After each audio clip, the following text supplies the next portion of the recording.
Je laisse la place à Antoine pour le message.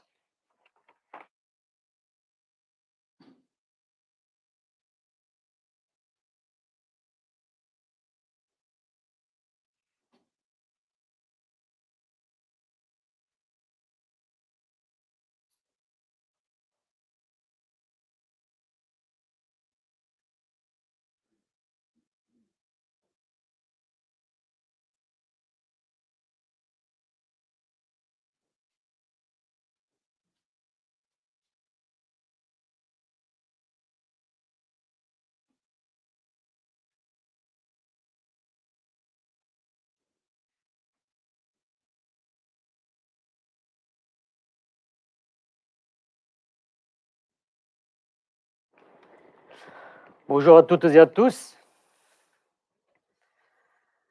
Je salue aussi tous ceux qui nous suivent sur le net. Bienvenue. Nous avançons dans l'évangile de Marc. On s'approche de la fin. Et aujourd'hui, on va voir les versets 27 à 42. Dans un premier temps, je vous propose de prier, de remettre ces moments au Seigneur.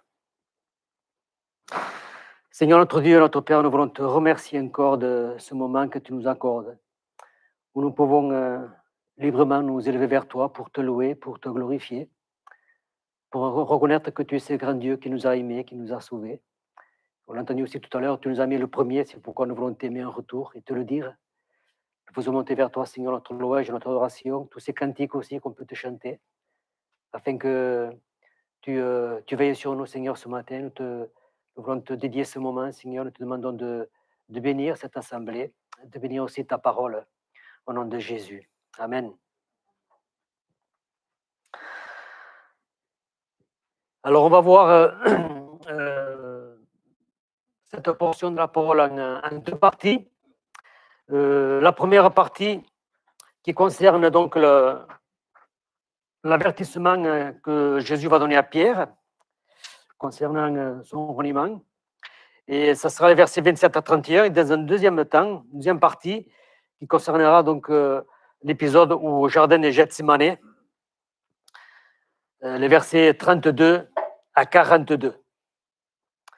Alors, s'il fallait donner un titre à ce passage, ça serait qui est Pierre? Qui est Pierre dans ce passage? Parce que Jésus, d'une part, va révéler à ce qu'est Pierre réellement, ce qu'il est en lui-même, ce qu'il a dans son cœur. Et puis, à nous, il nous invite à ne pas faire comme Pierre. Parce que même si Pierre, est sûr, a dit, a écrit de belles choses, il y a eu aussi par moments des moments obscurs, entre autres dans ce passage, mais on n'a pas jeté la pierre parce que nous en faisons autant, tous les jours, je dirais. Mais les textes sont là pour nous encourager, pour nous exhorter, pour nous faire grandir en Dieu. Donc, à partir de ce passage, on dira que c'est le commencement de la fin.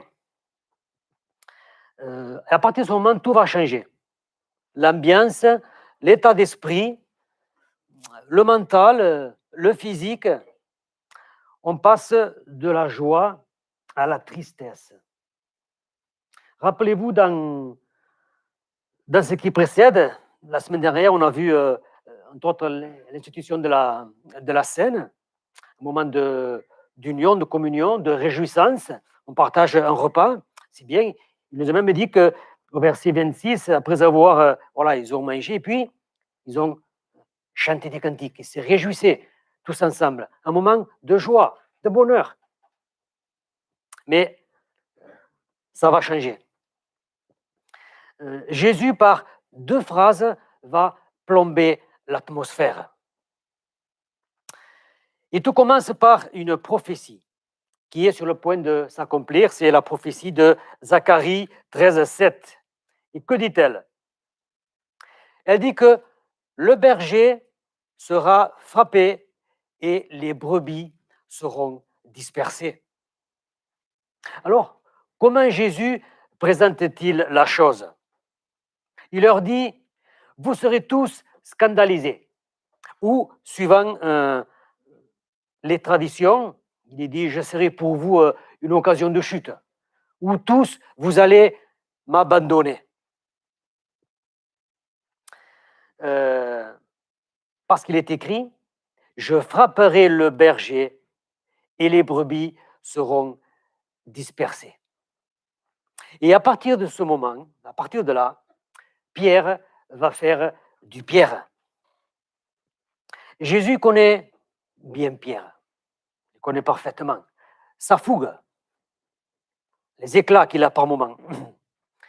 Il sait bien qu'il est assez présomptueux pour ne compter que sur sa propre force, sa force personnelle.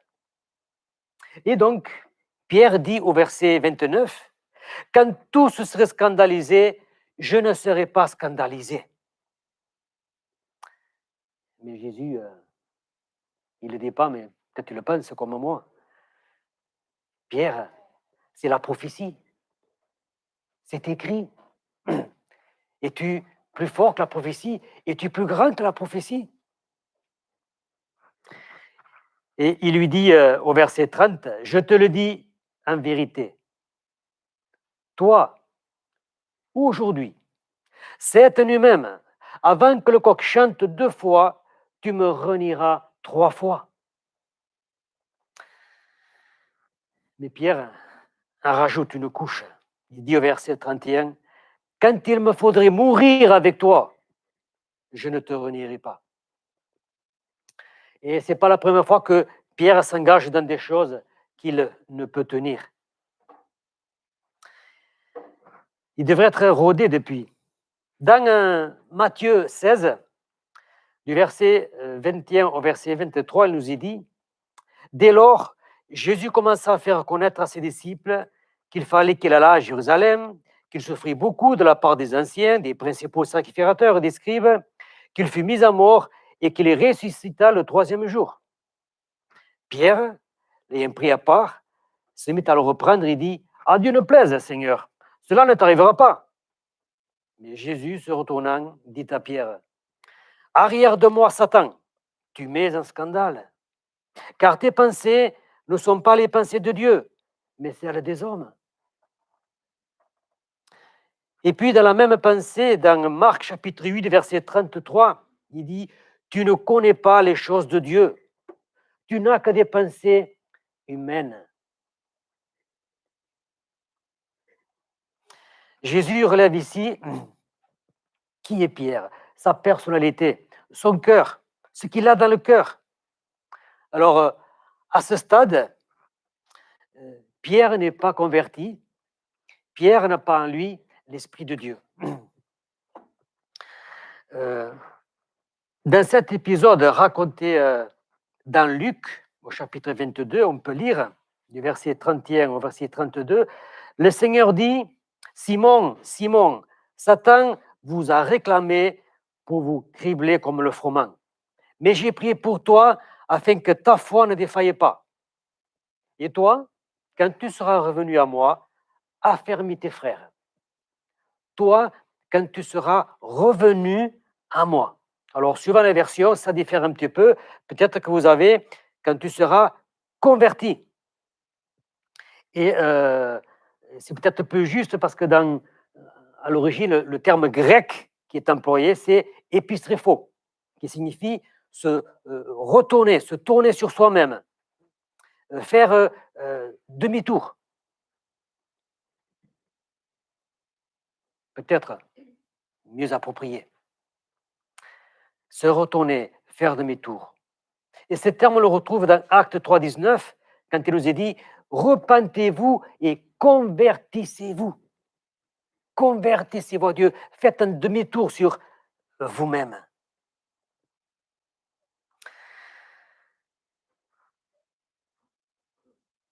L'épistrophe, c'est la conversion. Et pour que Pierre puisse affermir ses frères, il fallait qu'ils comprennent la nécessité de ne pas se confier sur ses propres forces, hein, mais de s'en détourner, de s'appuyer uniquement sur le Seigneur, c'est-à-dire se convertir, venir à lui. C'était valable aussi pour ses compagnons qui avaient du mal à comprendre les choses. Ils ne croyaient pas à l'évangile. Ce n'est que plus tard, après la résurrection, qu'ils comprendront réellement les choses, ce qui s'est passé, et comment et pourquoi elles se sont passées. Moralité. Que peut-on dire de Pierre? On dira que il avait la parole facile et les actes lents. Il était lent à écouter, à comprendre, à obéir. Il dut apprendre, et nous aussi, bien sûr, par la même occasion, que rien en nous ne peut nous donner la force de suivre Jésus et de le servir. Parce que cela ne se trouve qu'en dehors de nous, un Dieu seul. C'est Dieu qui nous donne la force pour tout. On l'a chanté aussi tout à l'heure. C'est Dieu qui nous donne la force.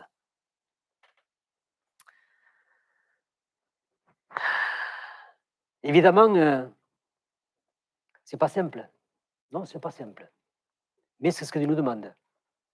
Nous décharger de nous-mêmes, ne pas puiser notre force en nous, mais aller à Dieu qui est le rocher, qui est la forteresse.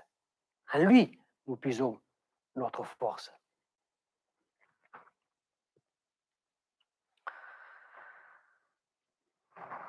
Alors, nous pourrons dire, comme l'a dit l'apôtre Paul, quand je suis faible, c'est alors que je suis fort.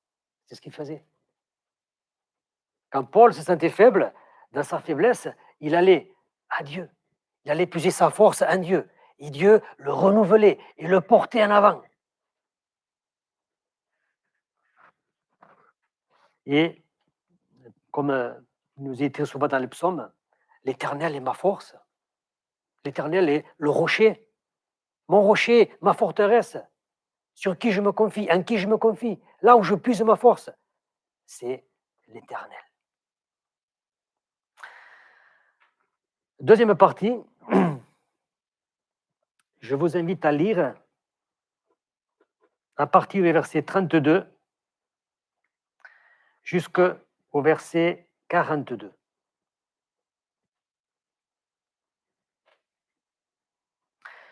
Ils allèrent ensuite dans un lieu appelé Gethsémane.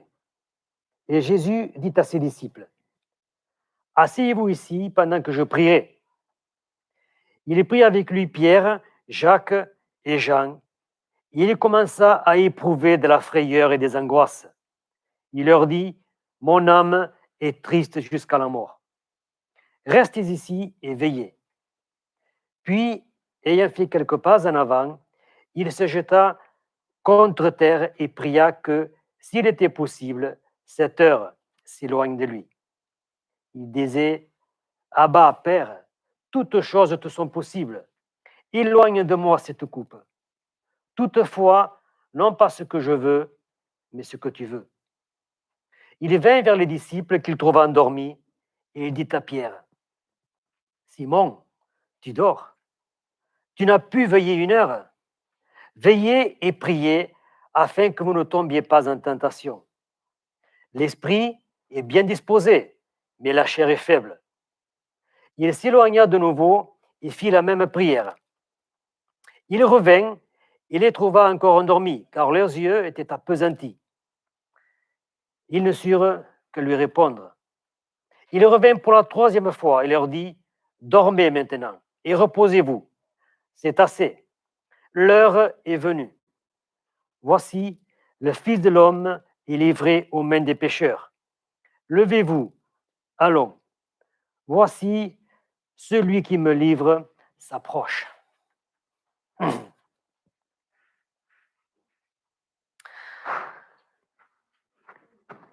On pourrait donner un titre aussi à ce passage et on ferait comme pour la première partie en disant « Qui est Jésus ?» Qui est Jésus? C'est une question qu'on pose en général aux enfants. Quand ils sont dans leurs classes respectives, on pose la question « Qui est Jésus ?» Comment ils ressentent Jésus? Comment ils le vivent? Quelle image ils se font de Jésus dans leur jeune tête? Qui est Jésus? Alors Jésus, je vais poser la question à vous. Vous savez, Jésus, qui est Jésus? Jésus, c'est le Fils de Dieu, bien sûr. C'est Dieu lui-même manifesté en chair. Et il a, on le voit dans ce passage, cette particularité. Il est pleinement Dieu et il est pleinement homme. Dans Colossiens 2,9, il nous est dit « Car en lui habite corporellement toute la plénitude de la divinité. » Toute la plénitude de la divinité. En tant qu'homme, il a en lui toute la plénitude divine. Et dans Jean 5,19, il nous est dit aussi « Tout ce que fait Dieu, il le fait pareillement. » Jésus, l'homme, il est pleinement Dieu. Mais aussi, il est pleinement Dieu, mais il est aussi pleinement homme. Et donc, soumis, par exemple, à toutes les lois physiques que nous connaissons. Par exemple,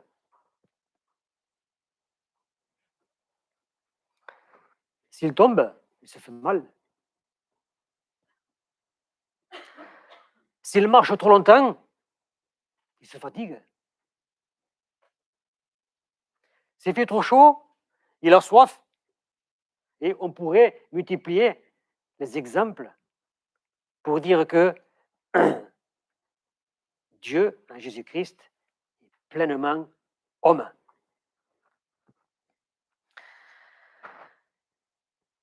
Et dans ce récit, on voit la pleine humanité de Jésus. Jésus, on connaît. Jésus, c'est celui qui a fait quoi? Qu'est-ce qu'il n'a pas fait? On le voit tout au long des évangiles. Jésus, c'est celui qui a guéri les malades, qui a fait marcher les boiteux, qui a fait entendre les sourds, qui a fait parler les muets. Celui qui ressuscite les morts, celui qui marche sur l'eau, celui qui est invulnérable, celui à qui rien ne résiste. Il est au-dessus de tout ce que l'on peut connaître. Et ce récit nous apprend quoi? Il nous apprend qu'il a peur, il est angoissé. Non, pas lui. Jésus, ce Jésus que l'on connaît. Peur. Et peur de quoi? Peur de qui? Angoissé, mais pourquoi? Qu'est-ce qui l'angoisse? Pourquoi serait-il angoissé?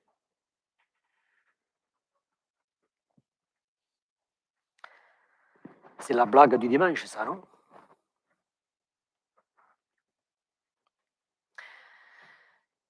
Verset 34, il nous est dit, Jésus dit, « Mon âme est triste jusqu'à la mort. » Mon âme est triste jusqu'à la mort. Je ne sais pas comment vous comprenez, comment vous voyez ce verset, comment vous le ressentez. Mon âme est triste jusqu'à la mort. Il y a les frayeurs, il y a les angoisses, il y a l'extrême tristesse. Jésus a un problème. Jésus a un problème. Il n'est pas bien. Il va vivre les pires heures de sa vie terrestre. Et comme il est pleinement Dieu, connaissant toutes choses, Pour lui, l'heure est venue. Mais l'heure de quoi? L'heure du jugement. Dans Jean 12, 31, nous lisons que maintenant a lieu le jugement de Dieu. Le jugement de ce monde par Dieu. Dieu va juger le monde et le trouver coupable. Dans Romains 6, 23, il nous est dit, car le salaire du péché, c'est la mort. Mais le don gratuit de Dieu, c'est quoi? C'est la vie éternelle en Jésus-Christ, notre Seigneur. Le salaire du péché, c'est la mort. Mais le don de Dieu, c'est la vie éternelle en Jésus-Christ, notre Seigneur. L'homme est pécheur et de par ce fait condamné à mort, à moins que Dieu ne déplace la condamnation. À moins que Dieu ne déplace la condamnation. Et c'est ce qu'il va faire. Il va gracier la race humaine. Son amour va le pousser à gracier la race humaine et à la place condamner Jésus-Christ, son Fils bien-aimé. Tout son ministère n'avait pour but qu'une seule échéance, cette heure-là. Alors Jean-Pierre, tu te tais.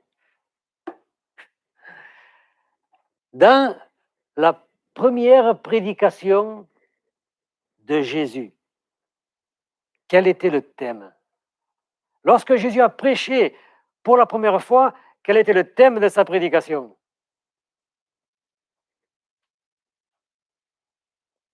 Jean-Pierre, tu peux le dire. La repentance. Première fois que Jésus prend la parole pour parler aux foules, qu'est-ce qu'il leur dit? Repentez-vous, mettez-vous en règle avec Dieu, apportez votre nature à Dieu, apportez votre misère à Dieu, apportez à Dieu votre péché. Parce que votre péché, moi, je le prendrai à la croix. Je vais vous en libérer, je vais m'en charger de votre péché. C'est décrit dans Matthieu 4, c'est l'accomplissement de la prophétie d'Ésaïe 8. On se trouve donc à Gethsémane. Et Gethsémane, ça veut dire quoi? Vous connaissez ce que signifie Gethsémane? Pressoir à huile. Pressoir à huile. On était dans ce jardin-là avec beaucoup d'oliviers, évidemment, et il y avait l'olive, elle était préparée sur place. Ça passait de l'olivier au broyeur, au pressoir, et de suite, l'huile partait. Pressoir à huile. Et là, on comprend la relation qu'il y a avec notre Seigneur Jésus-Christ. Comment il allait être pressé en lui-même. Dieu allait le presser, le compresser dans son corps, dans son être intérieur, par le poids de notre péché, notre condamnation. C'est ce qu'il a éprouvé à ce moment-là et c'est ce qu'il va subir. Et c'est la colère de Dieu, le châtiment de Dieu qui venait sur lui. Et on dit communément qu'à ce moment-là, Jésus entre en agonie, ce qui va dévoiler toute son humanité. Dans Luc 22, 44, il nous est dit, étant en agonie, il priait plus instamment et sa sueur devint comme des grumeaux de sang. Alors évidemment, il y a eu beaucoup de commentaires faits sur ces versets. Gardons le principal. Et que nous dit ce verset, c'est que Jésus a souffert à un point qu'on ne peut s'imaginer. Il était pressé, compressé. Dieu lui avait mis une telle pression, le texte nous dit que sa sueur devint comme des grumeaux de sang.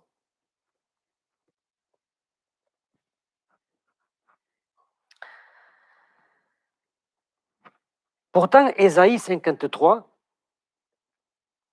en décrivant Jésus, il dit que c'est un homme de douleur et habitué à la souffrance. C'est pas possible qu'il aurait pu supporter, mais Jésus, en effet, durant tout son ministère, hein, on a pu le voir, c'était un homme de douleur habitué à la souffrance. Mais ici, on atteint un autre stade, une autre dimension de la souffrance. Il avait le visage défait par la souffrance. Et cela uniquement en pensant à ce qui allait arriver. Souvent, l'appréhension des choses, c'est pire que de vivre les choses elles-mêmes. Est-ce que vous avez déjà ressenti cet aspect? Bon, tout à l'heure, j'ai donné l'exemple de l'étudiant, et c'est vrai que c'est souvent le cas, parce qu'on a tous, à un moment donné, passé des examens. Et il arrive que quand on a un examen en vue, bien avant, on stresse. On rentre dans des sueurs froides, des angoisses. On a peur de l'échec. Il y a tout un processus qui se passe dans la tête. Si je ne réussis pas, qu'est-ce qui va se passer? Si je rate mon bac, voilà, on se met la pression. Ça arrive, hein? Il y en a d'autres, non, ça va tout seul, c'est cool. Mais on n'est pas tous fait pareil. Hein? Bon, moi, je ressens cet effet-là, mais dans un autre domaine. C'est parce que je n'aime pas les piqûres.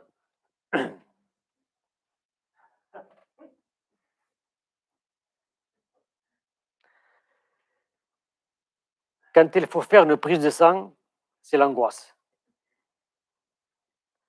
Déjà, quand je prends rendez-vous, je ne suis pas bien. Et quand ça arrive, quand je passe la porte du laboratoire, je suis malade. Quand on m'assoit sur la chaise, là, je suis défait. Mon visage, c'est plus le même. Au point que l'infirmière s'en rend compte. Elle le voit. Et elle me dit, vous n'êtes pas bien. Et non, je ne suis pas bien.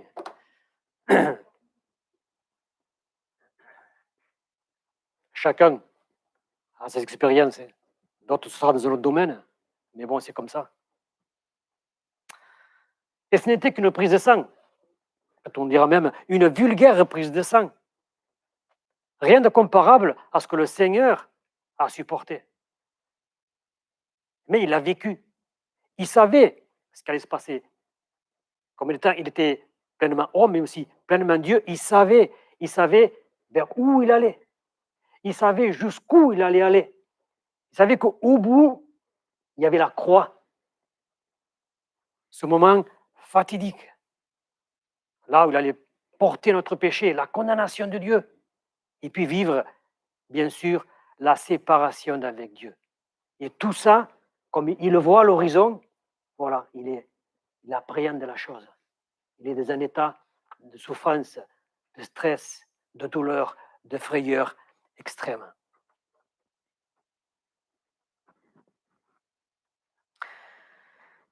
Au verset 36, il dit, Abba Père, toutes choses te sont possibles. Éloigne de moi cette coupe. Dieu pouvait faire passer cette coupe loin de son Fils. Mais c'est nous qui l'aurions bu. Il pouvait. Mais c'est nous qui l'aurions bu, bien évidemment. Ce qui aurait causé quoi pour nous? Le châtiment éternel. Mais l'amour de Dieu voulait sauver les pécheurs que nous sommes.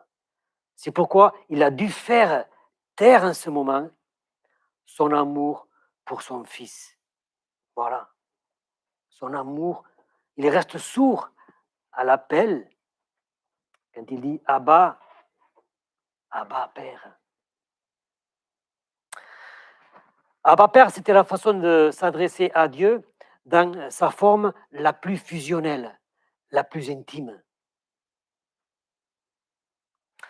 Vous vous rappelez d'Abraham, lorsque Dieu lui demande d'offrir son fils en sacrifice. Ce qu'il fait, il obéit à Dieu. Dieu l'envoie sur la montagne, il lui dit, va, monte sur la montagne et là, offre ton fils en sacrifice. Et on va voir qu'il y a une similitude entre les deux histoires. Abraham, donc, part avec, il prend son fils, et puis il prend tous les ustensiles nécessaires au sacrifice. Donc, il y a le couteau, il y a le bois, il y a quoi encore? Le feu. Mais Isaac, malgré son jeune âge, il n'est pas bête. Il comprend qu'il manque quelque chose. Alors il demande à son père, mais il y a le feu, il y a le bois, il y a le couteau. Qu'est-ce qui manque? L'agneau. L'agneau. Oui, c'était lui. Mais le père, il ne va pas lui dire, c'est toi. Il ne peut pas lui dire. Et là, il fait taire à son amour en lui, l'amour qu'il a pour son fils. Et il va jusqu'au bout. Il va jusqu'au bout. Mais évidemment, pendant la montée, là, il a dû refaire la scène 40 fois dans sa tête. Comment je vais faire? Comment je vais faire? À quel moment je vais planter le couteau?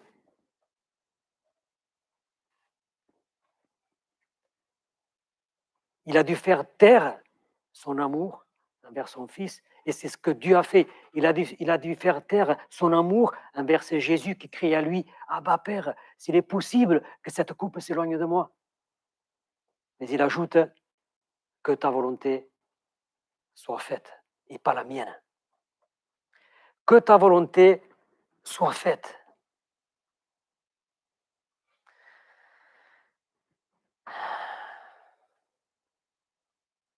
Qu'est-ce qui troublait Jésus dans son âme, dans son être le plus profond?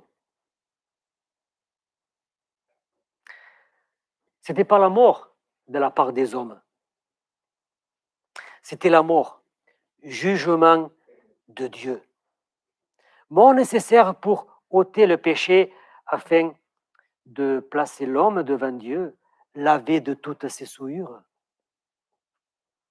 Jésus éprouvait l'horreur du moment où il serait séparé de son Dieu, où il serait séparé de Dieu.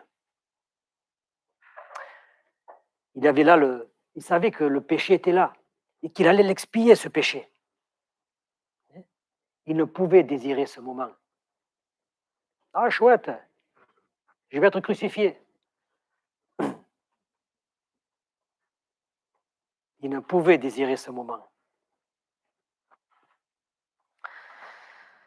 Père, éloigne de moi cette coupe. Père, éloigne de moi cette coupe. Outre les souffrances physiques, la séparation avec Dieu allait être quelque chose de terrible. Quelque chose de terrible. Jésus, on le voit, dans les Écritures, on ne le voit jamais se plaindre des souffrances physiques. Non.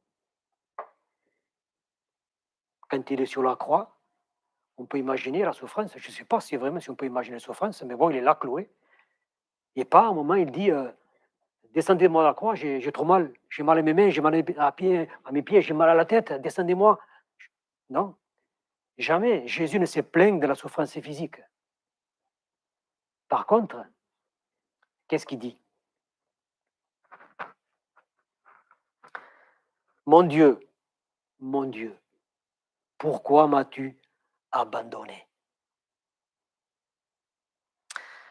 Dans 2 Corinthiens 5, 21, il nous est dit, celui qui n'a point connu le péché, Dieu l'a fait devenir péché pour nous.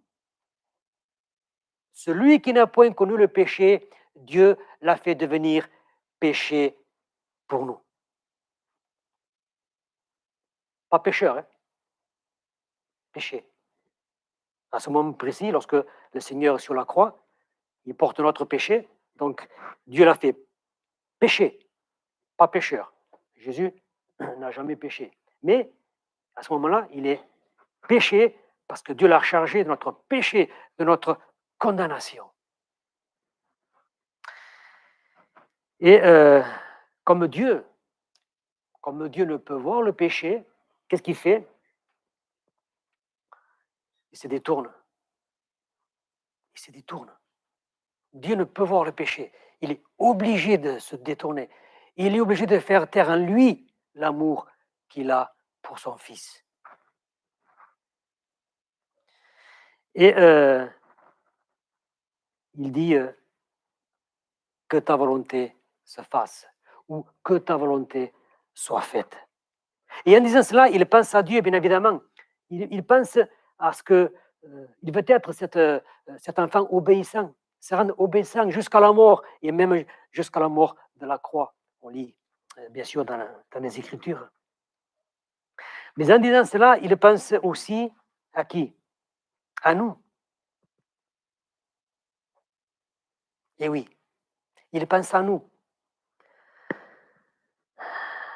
Pourquoi? Parce que il pense à ce que nous sommes.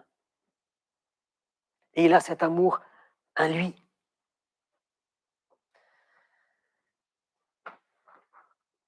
Il pense à nous quand il dit il n'y a pas de plus grand amour que de donner sa vie pour ses amis. Il n'y a pas de plus grand amour que de donner sa vie pour ses amis. Il y a d'un côté l'homme qui dit Père, éloigne cette coupe de moi, éloigne cette coupe de moi. Et puis il y a en lui cette partie spirituelle qui dit il n'y a pas de plus grand amour que de donner sa vie pour ses amis. Voilà ce qui met Jésus dans un tel état de souffrance. La vision de ce qui allait arriver quelques heures plus tard, en passant par plusieurs étapes, plusieurs lieux, plusieurs endroits, le mont des Oliviers, Gethsemane, le tribunal, la croix, et ainsi de suite. Nous devons être pleinement conscients de ce que le Seigneur Jésus a subi sur la croix, à notre place, bien sûr. Nous avons partagé la scène tout à l'heure qui nous permettent de rappeler, et le Seigneur veut qu'on se rappelle, qu'on ait en mémoire réellement ce qu'il a fait pour nous, ce qu'il a souffert, comme il a souffert pour nous. Il faut qu'on se le rappelle et on veut se le rappeler chaque dimanche par le partage du pain et de la coupe, c'est très important. Comprendre réellement l'amour dont il nous a aimés. La conclusion sera l'exhortation qu'il laisse aux siens. Au verset 38, il dit « Veillez et priez ». Et cette exhortation, nous la trouvons, je ne sais pas combien de fois dans les Écritures. Veillez et priez. Restez alerte. Ne vous endormez pas. Parce que qu'est-ce qui s'est passé? Quand le Seigneur s'éloigne pour prier, il fait quelques pas, il revient, et qu'est-ce qu'ils font les autres? Ils dorment. Ils dorment. Alors Jésus, il va vers Pierre. Il a fait exprès, oui, peut-être. Et Pierre, tu dors? T'as pas pu veiller 1 heure? Il y a quelque temps, pas très longtemps, tu t'es prêt à mourir, mourir pour moi. Hein? C'est ce que tu as dit. Tu étais prêt à mourir pour moi. Et tu n'as pas pu veiller, t'as pas pu veiller 1 heure, t'as pas pu veiller 1 heure. Tu t'es endormi. Pierre, tu t'es endormi. Tu as dû réfléchir un petit peu. Eh oui. Évitons de nous laisser endormir par tout ce qui est autour de nous. Et nous savons que le monde aujourd'hui a d'énormes capacités pour nous endormir. Alors, veillons et prions. L'esprit est bien disposé, mais la chair est faible. Veillez, priez en tout temps, afin que nous ayons la force d'échapper à toutes ces choses qui arrivent. Il y a un verset qui le dit très bien, c'est Luc 21, 36. Veillez donc et priez Luc 21, 36, veillez donc et priez en tout temps afin que vous ayez la force d'échapper à toutes ces choses qui arriveront et de paraître debout devant le Fils de l'homme. De paraître debout et non pas couché, endormi. Donc, l'exhortation, veillez et priez afin que vous ne tombiez pas dans la tentation. Veillons à cela. Nous ne nous endormons pas devant le monde, mais pensons à Jésus. Jésus nous tiendra éveillés. Pensons à la croix. Pensons à ce qu'il a souffert, à ce qu'il va souffrir, parce que là, on est juste avant le dernier élément. Pensons à tout ce qu'il a subi, enduré volontairement, par la volonté de Dieu, dans une obéissance totale, mais aussi par amour pour nous. Et puis, je conclus. On arrive à la fin, c'est le dernier verset. L'heure, voilà, c'est ça, il dit, vous dormez, mais c'est bon, dormez maintenant. Tout est fini. Tout est fini. L'heure est venue. Voici le Fils de l'homme est livré aux mains des pécheurs. Levez-vous, allons. Voici celui qui me livre s'approche. Amen.